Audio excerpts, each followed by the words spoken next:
Swastiastu.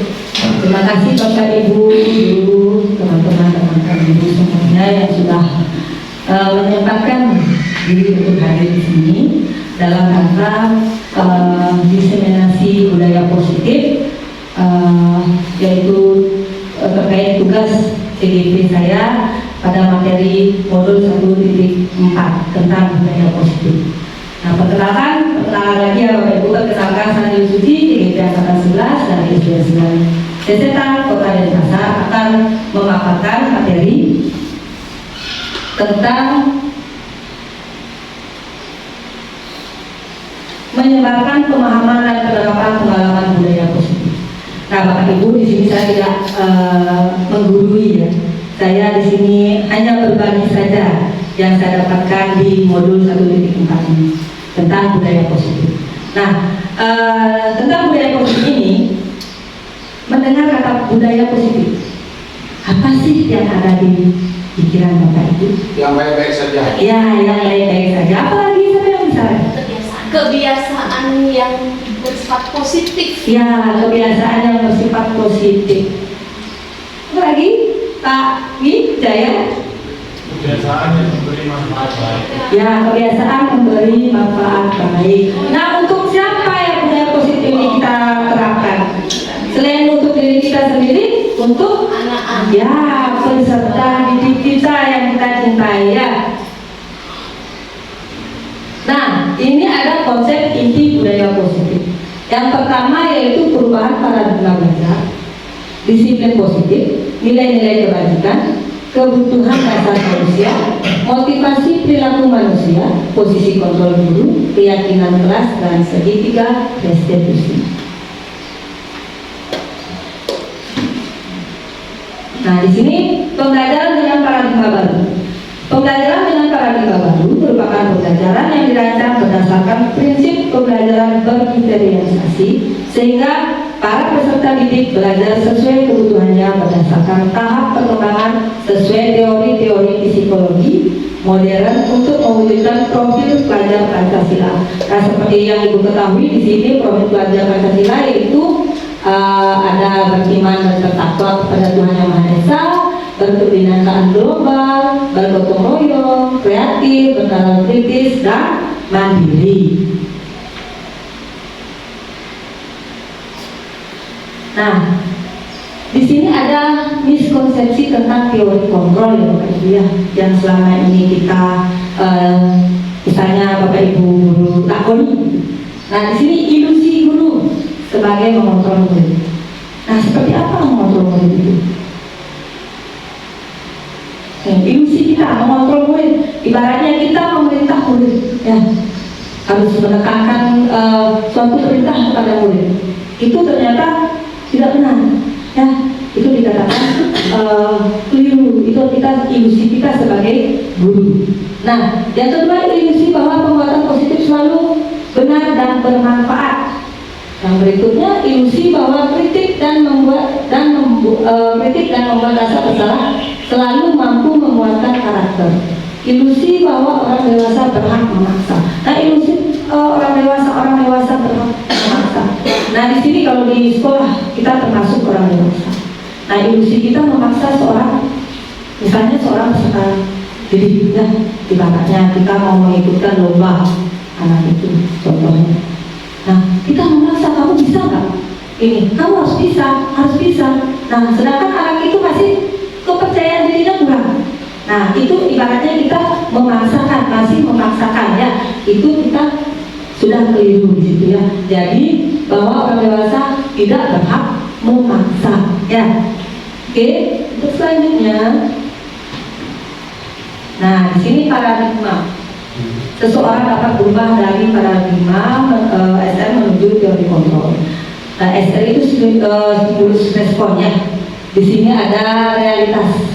Teori kontrolnya, realitas kita berbeda. Stimulus responnya, realitasnya kita sama. Teori kontrolnya, realitasnya kita berbeda. Ya, di sini stimulus responnya semua orang lihat hal yang sama. Teori kontrolnya setiap orang memiliki gambaran yang berbeda. Nah, di sini stimulus responnya kita mencoba mengubah orang agar berpandangan sama dengan kita. Teori kontrolnya kita berusaha memahami pandangan orang lain tentang dunia. Nah, perilaku buruk dilihat sebagai suatu kesalahan. Teori kontrolnya semua perilaku memiliki tujuan. Ya, tidak semua perilaku apa yang dilakukan oleh murid itu buruk. Ya, semua orang lain menganggap buruk, tapi mungkin tujuannya kita baik. Jadi teori kontrol yang kita pakai itu semua perilaku memiliki tujuannya masing-masing. Nah, orang lain bisa mengontrol saya. Teori kontrol hanya Anda yang bisa mengontrol diri Anda. Apakah benar Bapak Ibu? Iya. Iya. Nah, jadi diri kita sendiri yang bisa mengontrol diri kita, ya, bukan orang lain. Nah, saya bisa mengontrol orang lain. Nah, Anda tidak bisa mengontrol orang lain. Itu stimulus responnya yang biasanya kita ini ya. Nah, apakah bisa mengontrol orang lain? Tidak bisa. Ya, Bapak Ibu. Jadi Anda tidak bisa mengontrol orang lain. Stimulus respon kemaksaan ada pada saat bujukan gagal. Nah, di sini teori kontrolnya yang harus kita lakukan yaitu kolaborasi dan konsensus menciptakan pilihan-pilihan baru. Stimulus respon model berpikir menang atau kalah, yaitu teori kontrolnya model berpikir menang ya. Oke, yang berikutnya. Nah, kita lanjut ke disiplin positif. Nah, apa itu disiplin positif? Disiplin positif merupakan kebiasaan yang bersifat positif dan bertujuan meningkatkan hal-hal baik yang sudah ada di sekolah. Nah, di sekolah sini ya, saya hal-hal baik apa yang sudah ada? Kira-kiranya siapa yang bisa menunjukkan? Kebiasaan pagi. Ya, kebiasaan pagi. Nah, itu sudah bagus ya. Siapa lagi? Ya, Bu Juni? Guru melaksanakan piket. Ya, guru melaksanakan piket sesuai dengan jadwalnya. Apa lagi? Ayo. Datang tepat waktu itu ya, datang tepat waktu itu merupakan disiplin positif. Setidaknya guru juga melaksanakan, otomatis peserta didik siswa kita di sini akan meniru saya. Nah, tujuan disiplin positif. Tujuan dari disiplin positif adalah menanamkan motivasi pada murid untuk menjadi orang yang mereka inginkan dan menghargai diri sendiri dengan nilai-nilai yang mereka punya. Motivasi yang tidak akan terpengaruh dengan adanya hukuman atau hadiah. Mereka akan tetap berperilaku baik dan berlandaskan nilai-nilai kebajikan karena mereka ingin menjadi orang yang menjunjung tinggi nilai-nilai yang mereka hargai. Di sini tujuannya artinya ya, jadi kita tidak bisa mempengaruhi seorang peserta didik ya harus seperti apa yang kita inginkan, kecuali dari dirinya sendiri. Misalnya contoh, sebelum saya memberikan contoh, siapa yang bisa memberikan contoh? Bapak Ibu. Misalnya penerapan di kelasnya tentang disiplin positif. Ya, coba Ibu Juni. Biasanya kalau misalkan anak di kelas itu dalam hal pembelajaran, ada aja biasanya salah satu murid itu pasti bilang sama gurunya, "Ibu maaf, boleh nggak izin minum dulu?" Padahal dalam pembelajaran sedang menjelaskan sebuah materi yang penting yang perlu konsentrasi anak. Nah, hal itu bisa memecah konsentrasi teman yang lain dan bahkan ikut-ikutan ingin minum. Nah, kebiasaan positif yang bisa kita lakukan mungkin memberitahu anak, nah ibu guru saja tidak membawa minum misalnya di kelas, ibu guru dari tadi berbicara di depan kelas, memberikan kalian materi yang padat, tapi ibu bisa menahan haus ibu karena apa? Minum atau istirahat ada jamnya. Seperti itu. Nah, siapa lagi? Jadi menerapkan disiplin agar tidak mempengaruhi teman-temannya di kelas ya. Nah, siapa lagi? Bapak Made? Siapa yang bisa? Menerapkan disiplin positif di kelas. Itu artinya ya anak-anak harus kita sebagai guru memotivasi agar anak-anak tidak terpengaruh adanya hukuman atau hadiah. Berarti motivasi diri. Ya, jangan, oh saya siapa yang tidak pikir ya misalnya, siapa yang tidak pikir hari ini. Nanti kalau tidak pikir di kelas, ibu hukum nanti di bersihin WC. Nah, saya bu, itu sudah hukuman. Nah, dia mau pikir, tapi didasarkan atas ketakutan dia dihukum, bukan dasar dari dirinya sendiri. Oh saya pikir saya harus datang pagi, saya harus melaksanakan itu. Tidak, bukan itu yang dilaksanakan, tapi dia takut. Karena apa? Karena hukuman.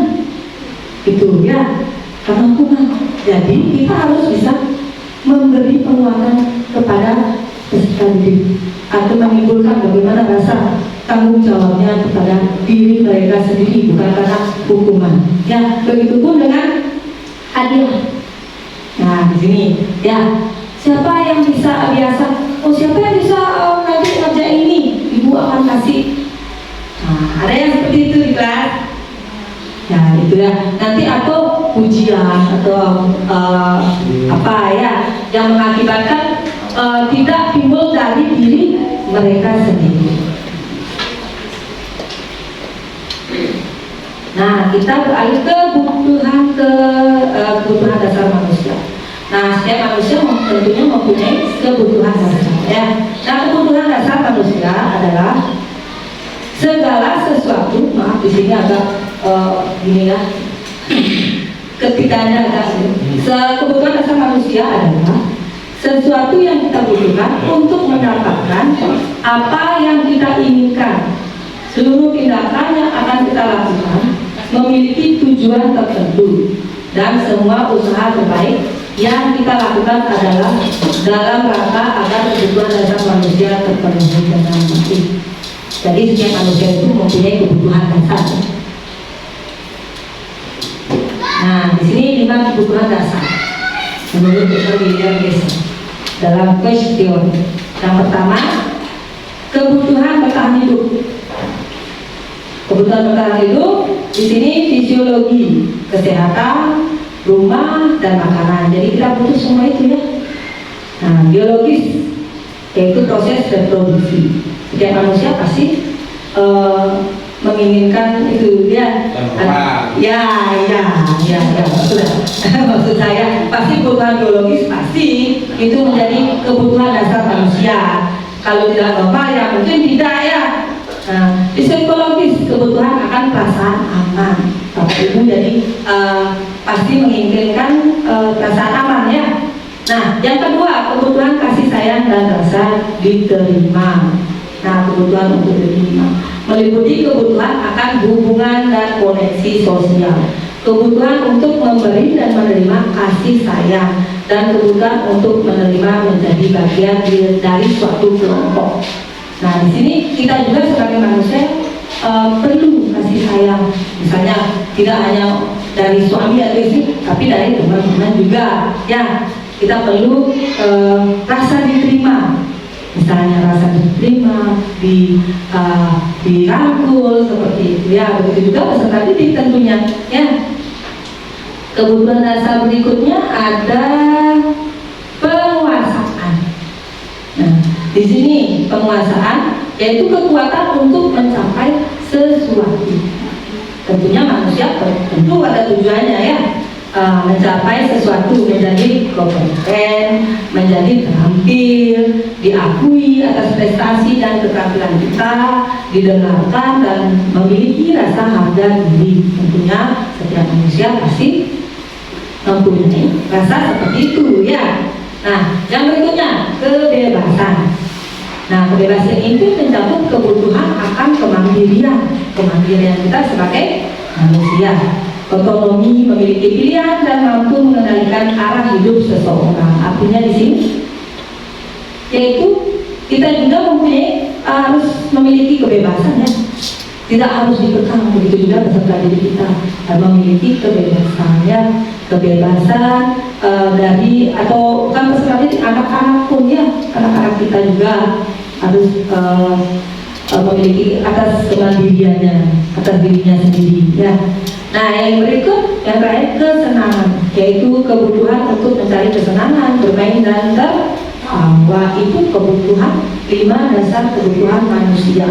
Tentunya kita juga harusnya mencari kesenangan. Tentunya seperti itu, kita harus senang. Ya, kalau anak pasti pengennya bermain. Dengan bermain mereka bisa senang, bisa tertawa. Kita pun guru-guru orang dewasa seperti itu. Kita perlu juga apa? Hidup yang senang, ya. Oke, SD 9 Seseta luar biasa, gitu ya. SD 9 Seseta luar biasa.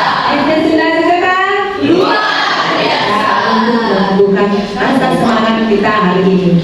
Oke, masih ada. Nah, di sini ada satu masalah. Nanti ibu bapak di sini bisa menentukan kebutuhan apa sih yang si Dimas ini. Nah, tahun ini Dimas genap berusia 17 tahun. Ia senang sekali ketika ayahnya mulai mengerjakan cara menyetir mobil. Setiap hari, setiap akhir pekan, ia berlatih menyetir. Ia terlihat senang sekali berlatih sampai akhirnya ia bisa menyetir mobil dengan baik dan lancar. Ketika ibunya bertanya pada Dimas, apa yang membuat dia ingin bisa menyetir mobil? Ketika jawabannya Dimas adalah seperti ini, kebutuhan apa yang dia ingin. Nah, di sini jawaban Dimas, ya. Nah, ketika ibunya bertanya tadi, aku merasa bangga dan keren. Nah, kebutuhan apa yang di sini? Hah? Aku merasa bangga dan keren. Kita buka lagi. Ya, ini pengertiannya. Hah? Ya, kita kunci jawabannya Bu Yuni, penguasaan. Ya, nanti ya. Oke, penguasaan ya. Nah, biar yang jawaban Dimas kedua, biar bisa jalan-jalan naik mobil sama teman-teman. Kebebasan. Ya, kita kunci sudah ada 2 jawabannya, penguasaan dan kebebasan. Nah, yang ketiga, aku senang bisa pergi ke tempat yang aku suka. Menyetir mobil itu seru. Balik lagi. Kesenangan, kekuasaan,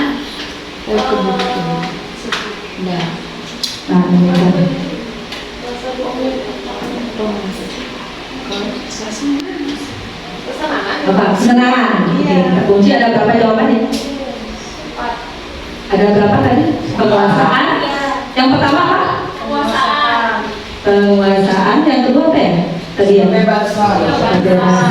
Yang ketiga? Oke, kita lihat. Ya. Yang pertama penguasaan, ya belum benar ya. Yang kedua kasih sayang dan rasa diterima.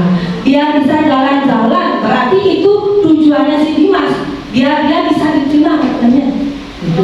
Diterima, disenangi, ya. Nah, biasa dia bisa jalan-jalan sama teman.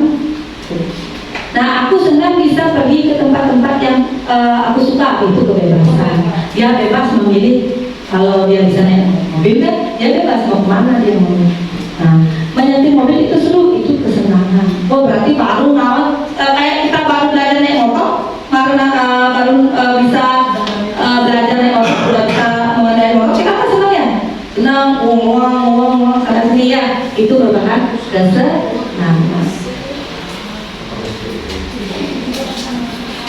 Nah, di sini ada motivasi perilaku manusia. Yaitu motivasi perilaku manusia yang saya bilang tadi, yaitu dari ada 2, yaitu dari dalam dan dari luar. Ya. Nah, ini motivasi ekstrintik, yaitu dari luar ya. Nah, di sini kalau dari luar yaitu untuk menghindari ketidaknyamanan atau hubungan yang seperti saya bilang tadi. Dia menghindari hubungan Makanya dia melakukan hal-hal yang misalnya dia tidak mau begini karena dia takut, ya, dia takut kena hukuman, bukannya dari dalam dirinya, tapi karena takut hukuman dia melaksanakan tiket. Apabila gurunya ada, kalau gurunya tidak ada, dia akan kembali ke posisi awal, yaitu apa? Dia tidak melaksanakan tiket, ya, itu. Ya, tapi seperti itulah ini ya Bapak Ibu. Jadi kita harus menumbuhkan motivasi diri dalam peserta didik memang dari dalam dirinya ya. Yang kedua, untuk mendapatkan penghargaan atau imbalan dari orang lain, seperti saya katakan tadi. Nah, yang penting di sini motivasi intrinsik ya, yaitu untuk menjadi yang mereka inginkan dan menghargai diri sendiri dan dengan nilai-nilai yang mereka percaya seperti yang saya bilang tadi. Ya, jadi sulit tidak Bapak Ibu untuk menumbuhkan motivasi dalam diri? Ya, itu tugas kita ya sebagai seorang pendidik. Bagaimana cara kita untuk menumbuhkan motivasi dalam diri seorang peserta didik. Sebelum ke peserta didik, usahakan diri sendiri, diri Bapak Ibu dulu. Ya, diri Bapak Ibu dulu kita tumbuhkan motivasi dalam diri agar menjadi contoh ke peserta didik. Ya, gitu ya. Kenapa Ibu? Dicontoh kita kasih contoh. Ya.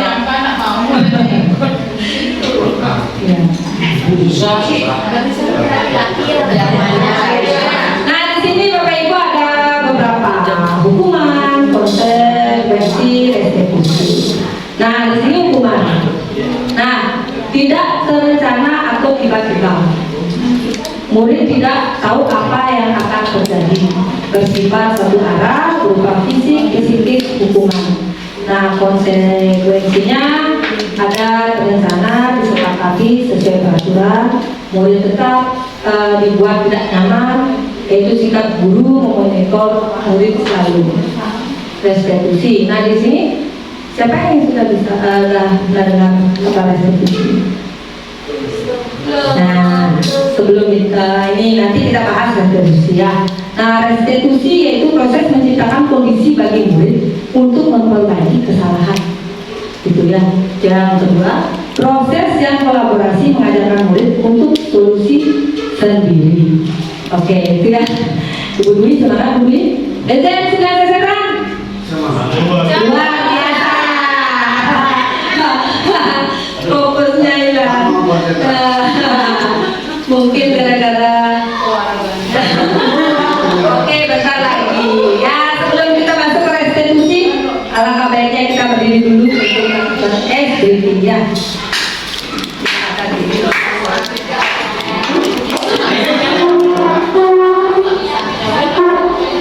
Oke, nanti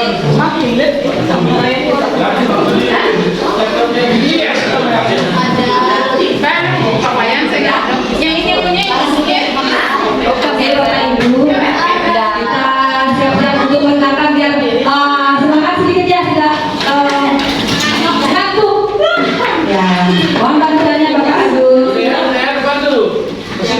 ya, kasih contoh itu deh, ayo biar semangat Pak Madenya ya, tapi semangat Pak Made.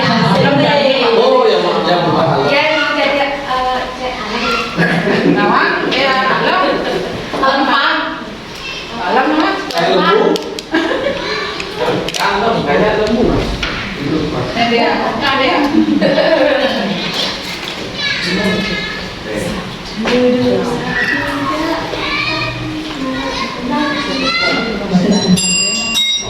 Oh, udah.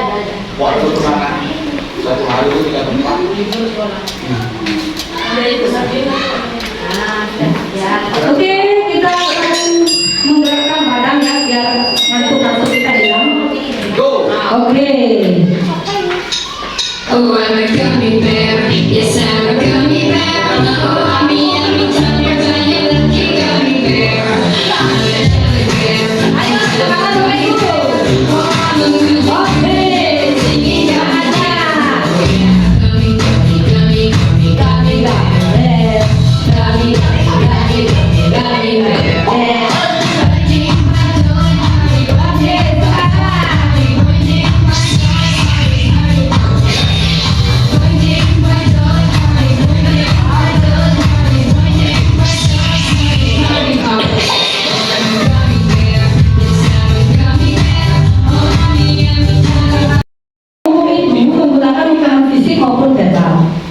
pembuat merasa bersalah menggunakan hukuman fisik maupun verbal, menggunakan keheningan yang membuat orang lain merasa tidak nyaman, bersalah atau rendah diri. Nah, di posisi teman tidak akan menyakiti murid, namun akan tetap berupaya mengontrol murid melalui persuasi. Posisi teman pada guru bisa negatif ataupun positif. Nah, posisi teman ini yang agak-agak nanti ya. Nah, pemantau kita bertanggung jawab atas perilaku orang-orang yang kita awasi. Posisi pemantau berdasarkan pada peraturan dan konsekuensi. Nah, manajer, guru berbuat sesuatu bersama dengan murid, mempersilahkan murid, mempertanggungjawabkan perilakunya, mendukung murid agar dapat menemukan solusi atas permasalahannya sendiri. Nah, dari sini Bapak Ibu semuanya yang ada di sini ada di posisi mana? Coba Ibu Ani. Komando dan manajer. Coba Ibu Ani. Ya pernah semua sih. Hampir semua. Karena Berada. Kalau saya masih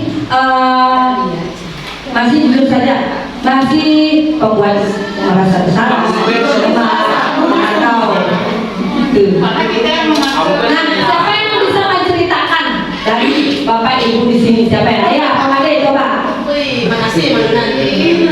1, 2, 3, 4, 5. Dari kelima paparan itu hampir semua kita berada. Tetapi lebih condong, lebih dominan itu kepada pemantau dan manajer. Manajer itu nggak bisa terlepas. Iya. Karena kita yang memilih suasana di kelas itu, kita yang mengatur bagaimana apa tujuan kita di dalam kelas. Kita yang menentukan dan kita yang tahu. Selaku pemantau kita mengawasi, yang kita awasi siapa ya murid. Jangan sampai anak didik kita itu salah arah. Ya, tentu diperlukan di sini adalah motivasi, contoh, untuk suri toladan. Nah, kemudian satu teman yang sudah barang itu, zaman sekarang itu sudah berbeda jauh. Eranya kalau kita banding dengan era dulu, kalau era dulu murid ketemu guru saja sudah bersiap, walaupun ketemu di jalan bersiap pagi Pak, siang Pak. Kalau sekarang kan enggak, gurunya begitu datang dulu tahu sudah dikejar, lalu Pak datang lagi tangan saya diambil cipak. Nah, itu anugerah bagi mereka. Karena saya bilang kalau kamu kena kaki ini di bidang itu anugerah, kan rame-rame. Nah, pada saat itu kan kita satu teman, kita ngobrol sama mereka. Jadi dominan itu ada di 1, 2, 3, 4, 5 kita. Tapi kalau penghukum itu tidak bisa dipungkiri, semua orang, semua guru pasti tentang hukum, ya. Karena memang ini paradigma lama. Hukum itu bukan satu-satunya jalan untuk mengubah perilaku anak, tapi tidak bisa juga kita lepas dari hukuman. Karena itu 100 terapi gitu. Kalau anak bergerak ke sana kita biarkan, justru kita sambil-sambil besok datang lagi nanya, anak itu akan masa panjang. Tadi apa-apain kok maka gurunya, gitu. Jadi dari kamu, hukum itu boleh saja, yang penting tidak isinya tidak menciderai dan lain sebagainya. Nah, terima kasih, gitu saja. Terima kasih Pak Made, penjelasannya sangat luar biasa. Nah, seperti tadi sudah dijelaskan Pak Made. Nah, sekiranya seperti masalah apa sih yang pernah Bapak Ibu pernah alami di kelas sehingga kita terjadi dalam posisi teman, membuat merasa bersalah, mantau ataupun manajer. Kalau penghukum, dan ini yang umum terjadi di belakang pada saat kita bicara anak tunggal PR, itu tentu pasti ada konsekuensi bagi anak itu. Apakah hukumnya dia harus membuat bebel kan begitu besoknya? Yang penting jangan sampai menghukum anak itu. Yang sudah fisik ya. Yang kedua selaku teman, anak itu biasanya kan curhat ke kita. Iya. Oh, kita jadikan diri kita sebagai temannya, kita dengarkan curhatan mereka, apa curhatannya. Kayak kemarin kelas 6B curhatnya banyak lebat ya. Saya tidak terima Pak, kenapa kelas 6B tidak dapat juara? Dikatakan lagi kemampuannya biar jadi juara. Berarti di posisi teman seperti itu ya. Kelasnya tidak dapat juara ya, bersihkan kelas karena kurang musim mungkin dibandingkan dengan kelas lain. Ya, kita curhat aja biar kita dengar gitu. Ya. Jangan Nah. kontak. Nah, dalam posisi teman ini di sini ada negatif dan positifnya. Nah, kita sebagai guru, ya sebagai guru bisa melakukan dalam posisi teman, tapi jangan sampai menimbulkan sikap siswa itu jadi seenaknya dengan diri kita. Ya, itu mungkin dari sisi sisi negatifnya ya, itu sifat teman misalnya dalam posisi teman apa sampai bahasa pun ya berbahasa dengan kita pakai bahasa yang seenaknya ya, misalnya bahasa yang sehari-hari tidak sopan lah, bahasa antar teman, bukan lagi bahasa antar murid dan guru gitu ya. Nah, ibaratnya perlakuan pun kadang jadi gimana ya kalau posisi teman itu ya, tiba-tiba datang memeluk, merangkul ya. Kalau siswa perempuan langsung memeluk saking dekatnya sama Pak Guru misalnya, guru laki-laki ya. Mahal ya, nah itu ya. Nah ini dalam posisi teman, dia langsung tiba-tiba langsung datang, langsung memeluk. Nah itu yang dilihat dari sisi negatifnya. Kalau sisi positifnya yang seperti Bapak Madi bilang tadi, ya. Nah oke, kita lanjut di sini. Nah di sini perbuatan. Nah, guru berbuat. Ada di sini penghukum, pembuat orang merasa bersalah, teman, pemantau, dan manajer. Bisa lihat apa ini? Oke, bisa bacakan di sini ya. Nah, guru berbuat atau di sini menghardik, menunjuk-nunjuk, menyakiti atau menyindir. Nah, di sini masihkah seperti itu? Itu saja ya, sedikitnya masih kalau memang sudah yang dilakukan seorang murid itu sudah keterlaluan. Nah itu sebagai penghukum. Pemantau orang merasa bersalah, berceramah menunjukkan kekecewaan yang mendalam. Nah misalnya siapa yang bisa memberikan contoh kekecewaan terhadap peserta didik? Apa yang dilakukan, misalnya peserta didik melakukan kesalahan. Nah kita sebagai pemantau orang merasa bersalah, pembuat orang merasa bersalah itu. Nah kamu sudah mengecewakan ibu. Nah itu kata-kata yang membuat peserta didik merasa bersalah, ya misalnya itu. Nah teman, membuatkan alasan-alasan untuk murid. Nah, misalnya menanyakan apa alasan kamu melakukan itu. Nah, itu ya. Nah, pemantau menghitung dan mengukur. Manajer mengajukan pertanyaan-pertanyaan. Misalnya tadi apa yang kamu perbuat sama misalnya sama temanmu. Nah, guru berkata, nah di sini kalau sebagai penghukum, guru berkata, kalau kamu tidak melakukan, saya akan. Nah, itu sebagai ancaman atau hukuman ya. Nah, di sini sebagai pembuat orang salah, orang merasa bersalah. Nah, guru berkata kamu sudah mengecewakan bapak ibu. Jadi tidaknya itu membuat siswa merasa bersalah ya. Nah teman, nah guru yang kita katakan itu lakukan untuk bapak ibu. Ya sudah, nanti bapak ibu bantu bereskan. Itu sebagai kita dalam posisi teman. Sebagai posisi pemantau. Nah, apabila murid melakukan kesalahan, kita yang kita lakukan yaitu apa yang kita katakan, apa peraturannya, apa konsekuensi sanksi, terus apa yang telah kamu lakukan, apa yang terjadi sekarang, gitu ya. Nah, sebagai manajer kita mengatakan apa yang kita yakini, apa kamu meyakini hal tersebut. Kalau kamu meyakini, lakukan, kamu memperbaikinya. Terus kalau kamu memperbaikinya, jadi kira-kira kalian akan menjadi orang seperti apa? Itu ya sebagai manajer.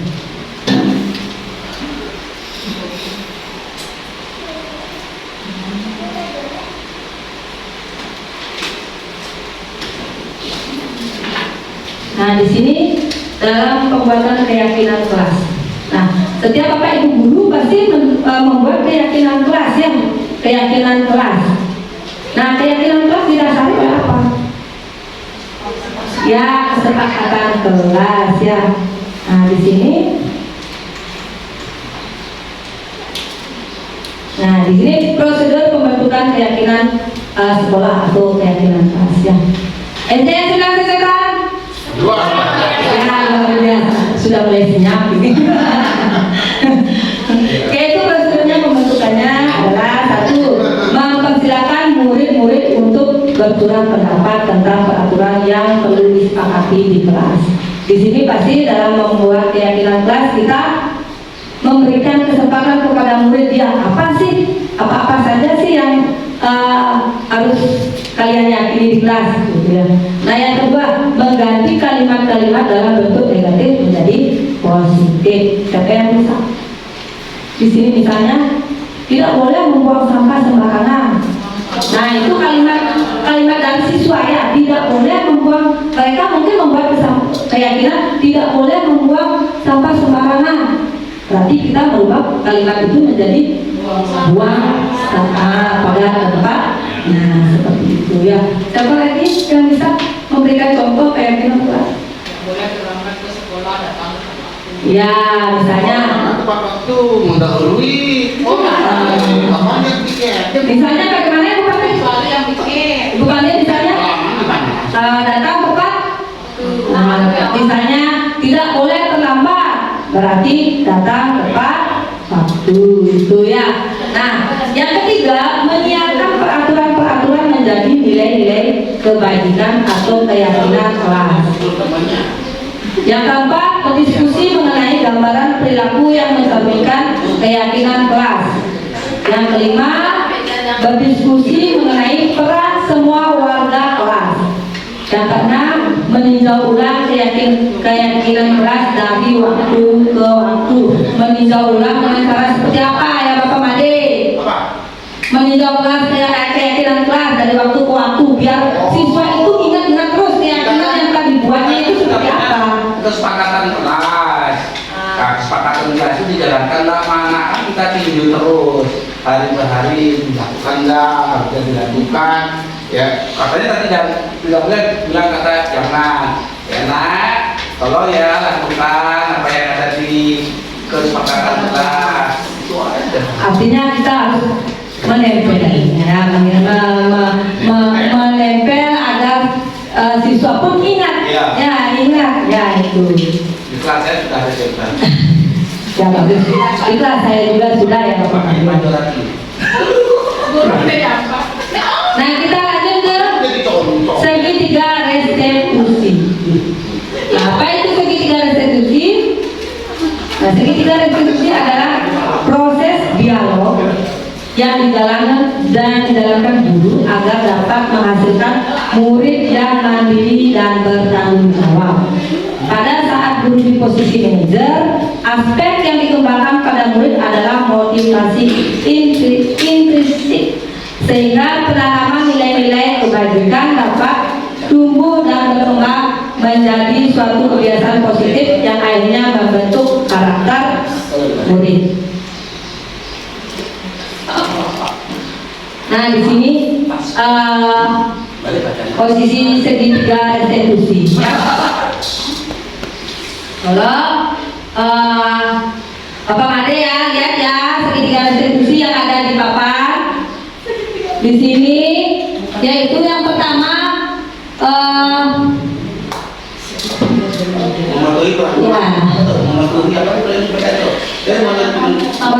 validasi tindakan yang salah, yaitu menstabilkan identitas, menanyakan keyakinan. Nah, di sini ada cara kita ya untuk menanggapi suatu permasalahan pada murid. Nih, kamu tentu punya alasan mengapa melakukan itu. Berarti itu yang perlu kita tanyakan kepada murid apabila murid melakukan kesalahan ya. Terus, adakah cara yang lebih efektif untuk mendapatkan apa yang kamu butuhkan? Terus, setiap orang pasti di sini menstabilkan identitas. Setiap orang pasti pernah melakukan kesalahan. Kamu bukan satu-satunya yang pernah melakukan hal ini. Terus keyakinan kelas apa yang telah disepakati? Kita harus menanyakan juga keyakinan apa yang disepakati dan dilanggar oleh siswa tersebut. Nah, kamu ingin menjadi orang yang seperti apa? Gitu ya.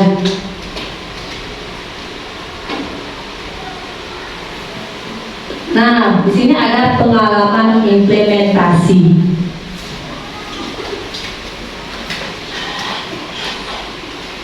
Tadi ibu dengar kamu sudah mengajari. Nah, ini menstabilkan identitas ya.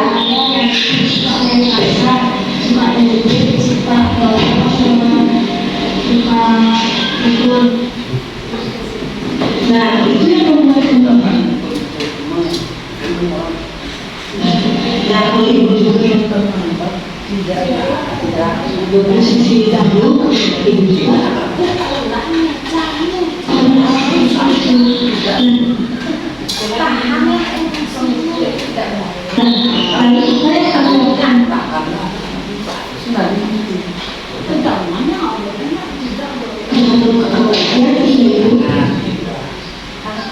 Mohon maaf ya, jaringannya agak ini.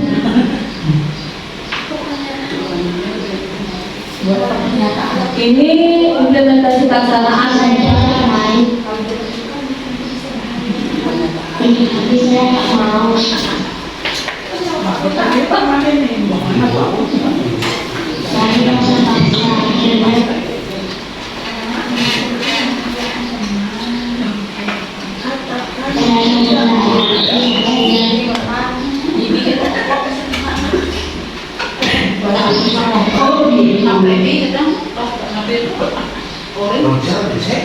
Nah, Bapak Ibu mohon maaf ini jaringannya agak-agak sinyalnya ya, jadi agak terputus-putus. Jadi ini suatu contoh pengimplementasikan suatu masalah ya, ketika seorang murid melakukan ada masalah.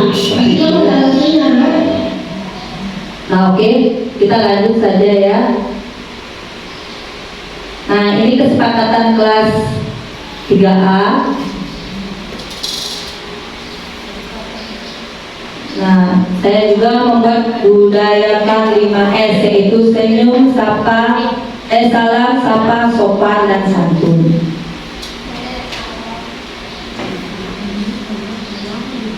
Di refleksi ini, nah situasi budaya positif ini membuka banyak wawasan saya dalam memajukan pendidikan yang berpusat pada murid, mulai dari menerapkan disiplin positif, motivasi, kebutuhan dasar manusia, posisi kontrol, guru, keyakinan kelas, dan restitusi.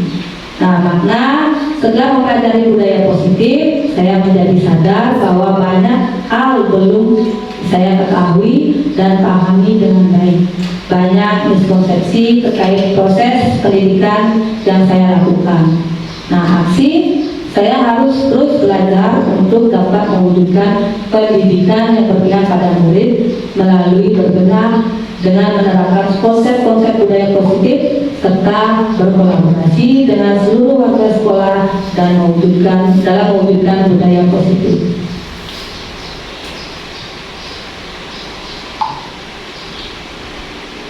Nah, penutup atau kesimpulan dari materi yang saya bawakan yaitu dalam penerapan budaya positif, hendaknya guru memiliki standar kepribadian, profesional, dan sosial yang baik, di mana guru mampu merefleksi dirinya dalam posisi kontrol saat ini. Bagaimana pelajaran dirinya sebagai among atau manajer yang menuntut murid-muridnya menjadi insan yang mandiri, merdeka, dan bertanggung jawab. Nah, oke Bapak Ibu, sekarang kita lanjut ke sesi tanya jawab. Oke, siapa yang mau? Saya persilakan. Oh, Bapak Made yang pertama ya. Udah, langsung gini. Saya mau pilih Bu Yuni ya. Ya. Oh, Ibu Yuni. Ini nggak aku pertanyaan, takut dibilang nggak bisa. Ini permasalahan kita semua sih. Yang mestinya bisa jawab ini ya kita semua, termasuk pemangku kepentingan, kita mampu membedakan di negara kita. Di kelas selalu kita menghadapi anak-anak yang notabene nakalnya bukan standar, tapi lebih dari itu luar biasa. Satu, selalu bikin gaduh di kelas. Dua, selalu ganggu teman. Nah sekarang bahasa positifnya supaya anak itu tidak berbuat seperti itu lagi, kan kata jangan, nggak boleh. Biasanya kan kita yang sudah ini kan kita yang katakan jangan membuat gaduh di kelas, jangan mengganggu teman, jangan memukul teman. Kan itu biasa yang sudah kita lakukan. Nah sekarang kira-kira apa ya bahasa penggantinya itu, gitu loh. Ya. Berarti bahasa ganti jangan ya Pak ya. Nah, siapa yang dari Bapak Ibu siapa yang bisa menanggapi? Oke, Ibu Sardi ya. Misalnya nih, untuk mengganti kata jangan ya mungkin ya Bu Suci ya. Misalnya ketika anak-anak ribut di dalam kelas, kan katanya kata jangan kurang efektif. Mungkin kita bisa menggantinya dengan anak-anak mohon untuk tetap tenang, tolong dengarkan ibu guru. Kemudian ketika mereka memukul teman atau bertindak kasar kepada temannya, mungkin kita bisa menggantinya dengan kata mari sayangi temanmu ya nak ya.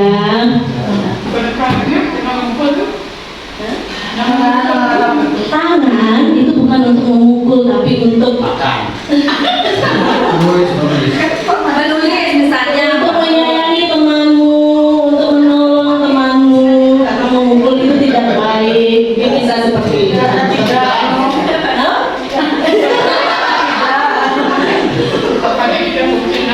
Oke, baik, terima kasih Bu Santi. Jadi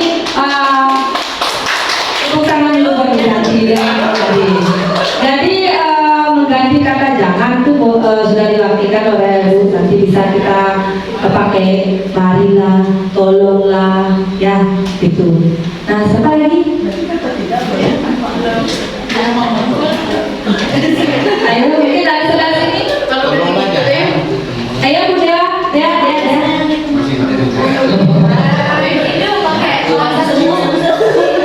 Bahasa tubuh maksudnya. Kadang kan anak-anak tuh ribut, terus kalau kita bilang ini anak kadang nggak didengar, dari nanti. Kadang itu efeknya tuh Pak Mane maksud saya. Iya. Kalau dia nggak lihat, kalau dia dia kayak itu. Itu sama tuh deh ya sama. Berarti siapa yang biasanya di kelasnya seperti itu memakai bahasa tubuh dengan cara Kalau saya sebagian besar di sini Bapak Ibu masih menggunakan bahasa tubuh ya. Jadi kalau menggunakan bahasa tubuh dengan cara mendelik atau melototin itu, nah kita rubah gitu. Ya. Siapa tahu bisa kalau bisa merubah sedikit. Dan kalau sudah dilototin ya takutnya dia merasa terancam, takut. Nah sampai anak-anak sampai takut ke kelas, masuk kelas seperti itu takut ya. Takut. Atau siapa yang bisa menanggapi dengan masalahnya Bu Dewa? Bu Dewa, dia. Siapa yang bisa menanggapi di sini? Dengan menggunakan bahasa tubuh yang baik itu seperti apa sih? Itu maksudnya Bu. Pertanyaannya Bu Dea ya. Menggunakan bahasa tubuh itu seperti apa ya yang baik? Nah, Ayo kalau dia sendiri di kelas tuh dia. Oh dengan Iya, kan isyarat juga bahasa tubuh juga kan. gimana? No, dia dan memandang fokus ke dia. ya.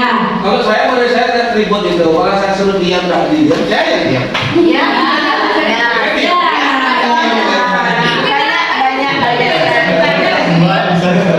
Nah itu termasuk pengalaman saya juga ya. Kalau itu jangankan anak-anak kita mungkin jadi ya itu pengalaman sedikit pengalaman kalau anak-anak kalau sudah terlalu ribut sayanya yang diem sampai mereka sadar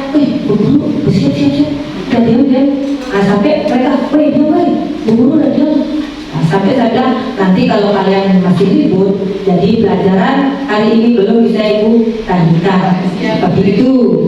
Nah makanya mereka mau di Iya. pakai kepuk dia. gitu. Kadang-kadang juga bisa menggunakan kepuk diam ya. Nah kalau pengalaman Pak Wijaya gimana gitu Pak Wijaya? Setiap minggu. Iya. Baik. Ini kan apa yang guru lakukan ketika kelas gaduh gitu ya, dan tidak menggunakan kata negatif gitu. Kalau berhubung saya di kelas kecil yang intensitas kegaduhannya itu jadi kalau kita menggunakan kalimat verbal itu sepertinya tidak menghemat energi ya. Karena terus seperti itu, anak-anak tetap tenang itu kan capek. Biasanya saya menggunakan beberapa metode yang salah satunya tepuk-tepuk itu, ada juga dengan cara menghitung. Jadi biasanya hitungan mundur dari 5. Jadi biasanya murid sudah paham sebelumnya kalau gurunya menghitung itu apa yang mereka lakukan, kembali ke bangkunya, duduk diam, tangannya istirahat dan sebagainya. Ada juga metode clapping. Jadi sewaktu-waktu kalau biasanya sedang kerja kelompok seperti itu, saya biasanya kalau kelas sudah mulai ribut, tepuk tangan dengan irama, misalnya prok prok prok, setelah itu murid mengikuti prok prok prok, lalu track the speaker, lihat pak gurunya sedang di mana, lihat pak gurunya instruksi selanjutnya apa. Oke. Jadi Nah, terima kasih pengalaman dari Pak Wijaya ya. Apa ya metode apa? Barusan dengar? Yang barusan diskusi menggunakan metode tepuk tangan ya. Biasanya kan berkeliling, Iya. kalau kelasnya bagus, nanti muridnya mengikuti. oh gitu ya. Itu sebagai contoh juga ya. Nanti saya ambil juga nanti pelajaran nanti. Siapa tahu di kelas saya bisa menerapkan seperti itu juga. Gitu. Nah mungkin dari Bu Rulis ada hal-hal yang ingin disampaikan tentang materi budaya positif. Ibu Bapak Agung berdua. Bapak Komang. Sudah positif semua. Ya. Nah bagaimana ibaratnya cara-cara kita, kiat-kiat kita untuk membangkitkan budaya positif itu di sekolah bagaimana? Kiat-kiat kita, tanya kiat-kiat Bapak Ibu untuk membangkitkan budaya positif, hal-hal positif yang ada pada diri, dalam diri maksudnya, dalam diri dulu. Kiat-kiat apa saja? Dilakukan secara terus menerus. Dilakukan secara terus-menerus, konsisten. Apanya Jur? Terakhir akan Ya, jadi budaya positif itu mulai dari diri dulu ya, mulai dari diri, dalam diri, misalnya datang pada tepat waktu ya, tidak hanya semata-mata ingin jempol saja ya, melakukan saat piket kita lakukan dengan seikhlasnya ya, tanpa harus mendapat pujian ataupun apapun itu. Nah, jadi kita harus sadar diri dulu, laksanakan piket dengan baik. Sudah tahu piket harus datang pagi, misalnya seperti itu ya. Kita dulu baru ke murid. Nah, kalau kitanya piket saja datang siang, gimana? Murid-murid itu maksudnya. Nah, itu positif dalam diri dulu yang kita tingkatkan. Nah, itu. Nah, ada lagi Bapak Ibu tentang segitiga restitusi, penerapan segitiga restitusi, posisi kontrol kebutuhan dasar manusia.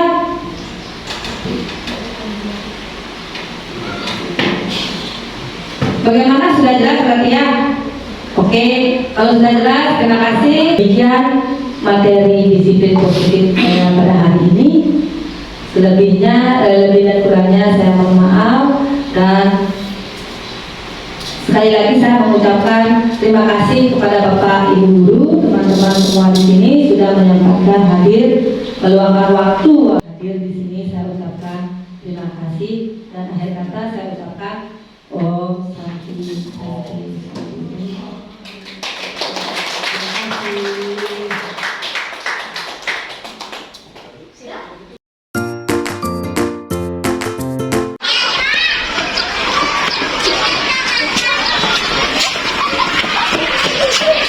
Kenapa ini? Kenapa Ibu lihat Satria tidak pakai topi dan dasi? Kenapa? Apakah topi dan dasinya di kelas atau yang ketinggalan? Tidak Bu, saya tidak membawa topi dan dasi.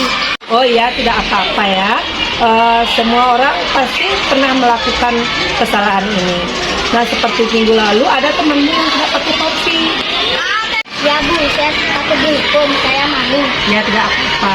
Nah, kamu melakukan kesalahan ini pasti adalah alasannya kan? Apa alasannya, Satria? Saya bangun kesiangan, sehingga saya berangkat terburu-buru dan tidak membawa topi dan dasi. Ya, Junat tidak apa-apa. Itu sudah bagus. Artinya kamu tidak terlambat. Hanya ketinggalan topi dan dasi. Ya Bu. Nah, berarti tadi pagi Junat terburu-buru datang ke sekolah ya. Nah, sampai kelupaan topi, dasi. Nah, kira-kira keyakinan kelas apa yang Junat udah langgar? Saya tidak disiplin waktu. Nah, Junat sekarang sudah tahu ya. Nah, keyakinan disiplin waktu itu penting atau tidak buat Junat? Penting Bu. Nah, oke. Kalau Junat tahu itu sudah penting. Jadi apa yang akan Junat lakukan selanjutnya? Saya akan bangun pagi Bu. Oke, bagus. Nah, kalau Junat sudah melakukan itu, Junat kira-kira menjadi orang yang seperti apa?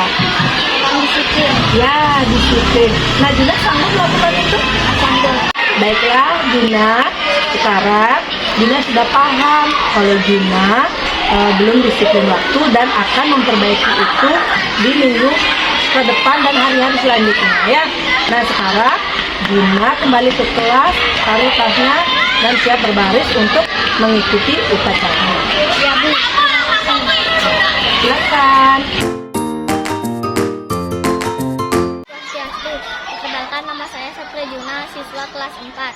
Saya merasa senang diberi nasihat oleh Bu Guru agar lebih disiplin waktu lagi. Terima kasih Bu Guru. Om Santi Santi Santi Om. Oke, anak-anak semuanya, selamat pagi.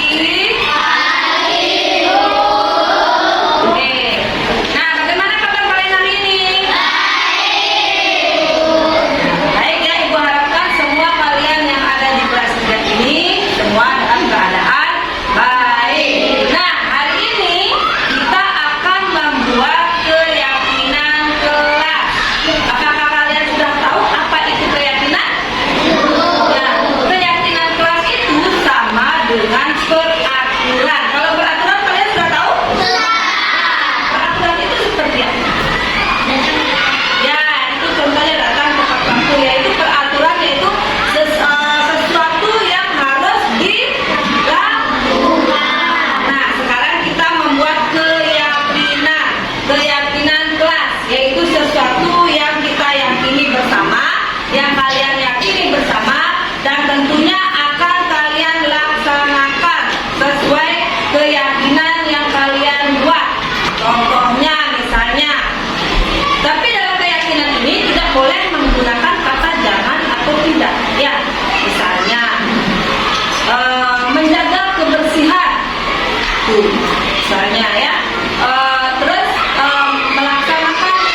Thank you.